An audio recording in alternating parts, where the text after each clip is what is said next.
I want to wrap this up by showing you this. What is the blessing of Abraham? Go to chapter 24 of the book of Genesis. Chapter 24, verse 1. Verse 1.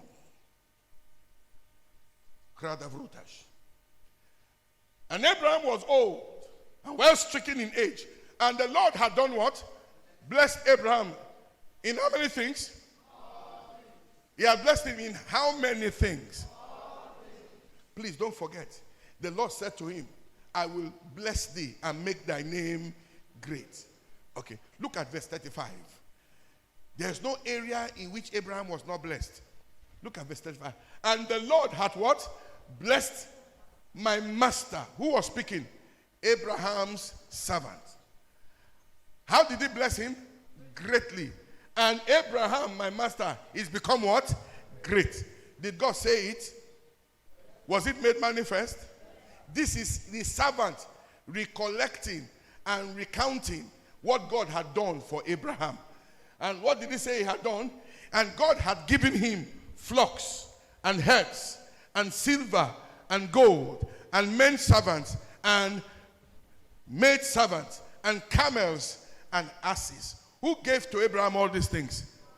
Why did God give it to him? He obeyed instructions. He obeyed instructions. He obeyed instructions. Help me ask your neighbor to your right and to your left. Are you obeying instructions?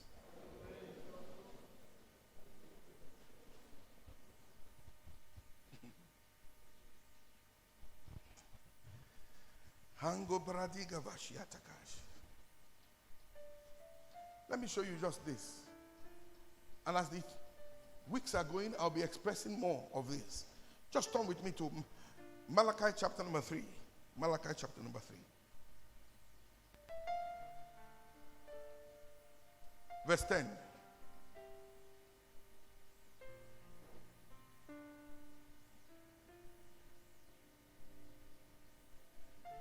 Bring ye all the tithes into the storehouse, that there may be meat in my house, and prove me now herewith, saith the Lord of hosts, if I will not open you the windows of heaven and pour you out a what? A blessing, that there shall not be room enough to receive it. Which means, I want to pour you out a blessing. But you must do what? Obey the instruction of bringing in the tithes. Do you know some of us could have been bigger than this, better than this, if we had obeyed the Lord in the tithe? There's a blessing that is hanging, that is not released. Because we have not brought the tithes in obedience. So how does he bless? How does he bless when the tithe has not been brought? I'm just showing you that God does not release blessings except we have provoked him to release the blessings through obedience. If you eat the tithe, you have not obeyed God. If God gives you 100,000 and your tithe is 10,000 and you give God 9,000, have you given him the tithe? No. You only gave an offering. Because the tithe is specific by God. Of all your increase and of your blessings, 1/10 is to be brought to him, which is the tithe. Now, if you do not bring the 1/10, which is the 10%, you have not obeyed God. Whatever you bring is not considered as the tithe. Don't get it twisted and don't allow men cheat you out of your destiny. Obedience to God releases the blessings.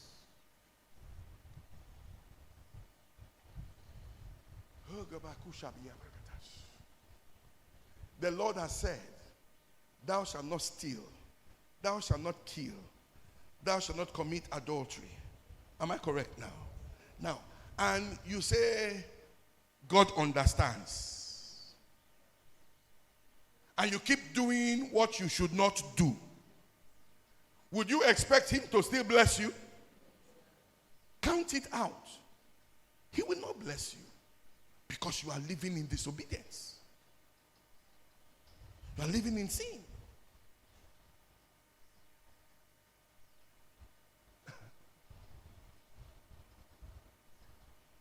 Our lives are nothing but reflections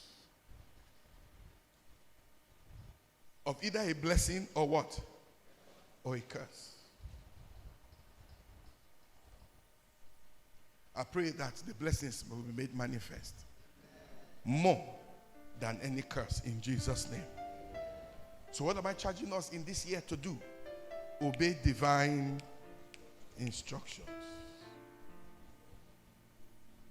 Wherever you are, wherever you go to, look for what is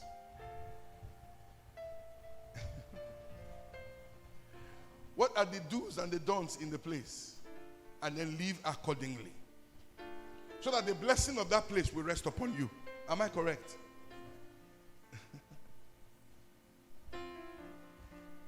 The same old man that told me it is better for men to say God bless you than for them to say it's not good better for you.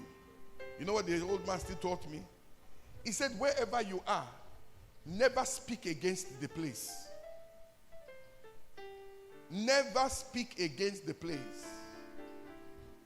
So that the goodness of that place and the blessing of that place will be your portion. If you don't like the place, walk away from it.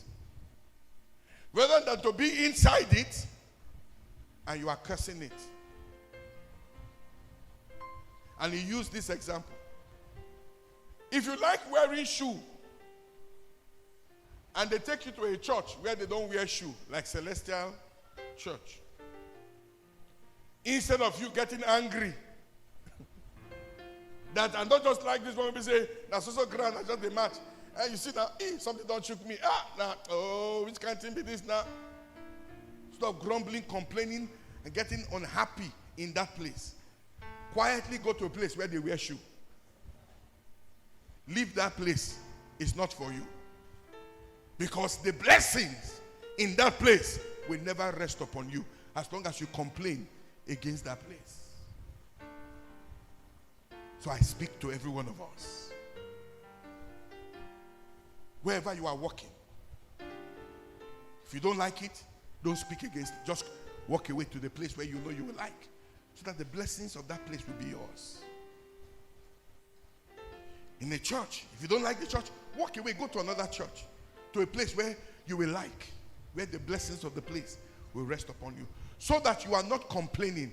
Because if you read through scriptures, every time people murmured and complained, they did not get blessings from God. What did they get? They got curses. They got all kinds of plagues, all kinds of affliction, because they murmured and they complained.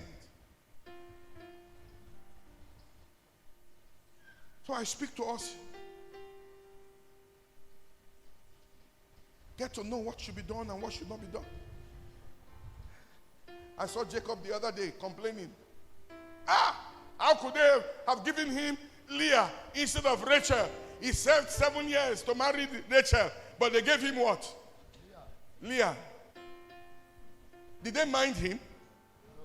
Did God complain about it? No. Did God get angry? No. Did God get angry with them? No. Ask me why. Because the law of the land where he went to, they said to him, they don't give the younger before the older. They married the elder one out first before they married the younger one.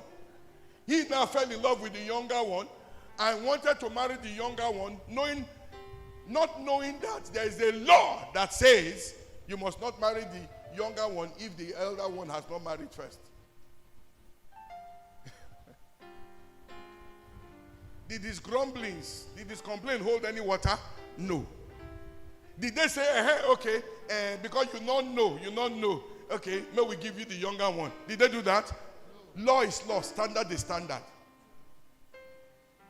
They made him go through the same 7 years again to work for the younger one.